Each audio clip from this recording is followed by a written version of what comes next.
सिंहासन बत्तीसी में आज हम 16वीं पुतली की कहानी को लेकर आए हैं। जैसे ही राजा सिंहासन पर बैठने जाते हैं, 16वीं पुतली उन्हें रोक देती है और विक्रमादित्य की कहानी सुनाने लगती है। तो कहानी सुनिए। राजा विक्रमादित्य के समय में उज्जैन नगरी बहुत प्रसिद्ध थी। उनके दरबार में कई विद्वान और ज्ञानी लोग रहते थे, जो हर विषय पर राजा को सलाह देते थे। एक दिन दरबार में ऐश्वर्य यानी समृद्धि पर चर्चा चल रही थी। उसी दौरान यह बात भी आई कि पाताल लोक के राजा शेषनाग का ऐश्वर्य तो सबसे ज्यादा है। कहा गया कि उनके लोक में हर तरह की सुख सुविधाएं हैं और वह भगवान विष्णु के सेवक होने के कारण देवताओं के समान सम्मानित है। यह सुनकर राजा विक्रमादित्य ने सोचा कि क्यों न सशरीर पाताल लोक जाकर शेषनाग से भेंट की जाए। उन्होंने अपने दोनों बेतालों को याद किया और जब वे आए तो उनसे कहा कि उन्हें पाताल लोक ले चलें। बेतालों ने उन्हें वहां पहुंचा दिया। राजा ने देखा कि पाताल लोक वैसा ही था जैसा सुना था, साफ सुथरा, चमकदार और हीरे जवाहरात से जगमगाता हुआ।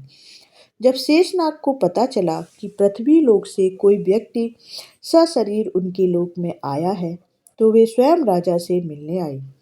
राजा विक्रमादित्य ने बहुत सम्मान और नम्रता से उन्हें प्रणाम किया और अपने आने का कारण बताया। उनकी विनम्रता से शेषनाग बहुत प्रसन्न हुए और विदा लेते समय राजा को 4 चमत्कारी रत्न उपहार में दिए। पहला रत्न ऐसा था जिससे मनचाहा धन मिल सकता था। दूसरा रत्न किसी भी प्रकार के वस्त्र और आभूषण दे सकता था। तीसरा रत्न रथ, घोड़े और पालकी जैसी सवारियां प्रदान करता था। चौथा रत्न धर्म, यश और शुभ फल देता था।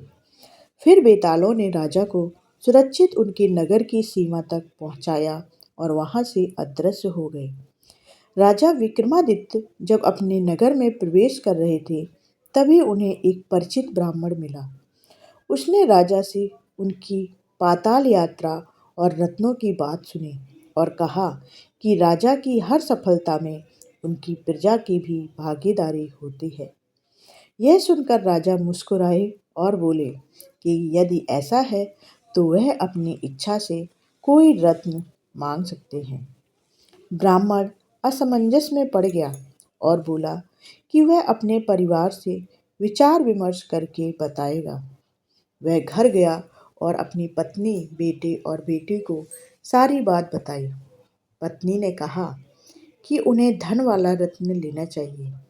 बेटा बोला कि उन्हें सवारी वाला रत्न लेना चाहिए, जबकि बेटी ने कहा कि उन्हें धर्म और यश वाला रत्न लेना चाहिए।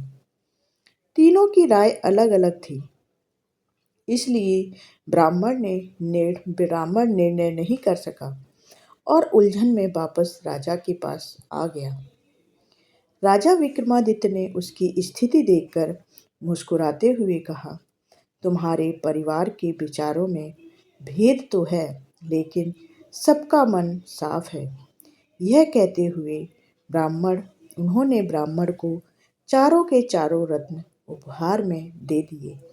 इस तरह राजा ने अपनी उदारता और विशाल हृदय का परिचय दिया, जिससे उनका यश और भी बढ़ गया।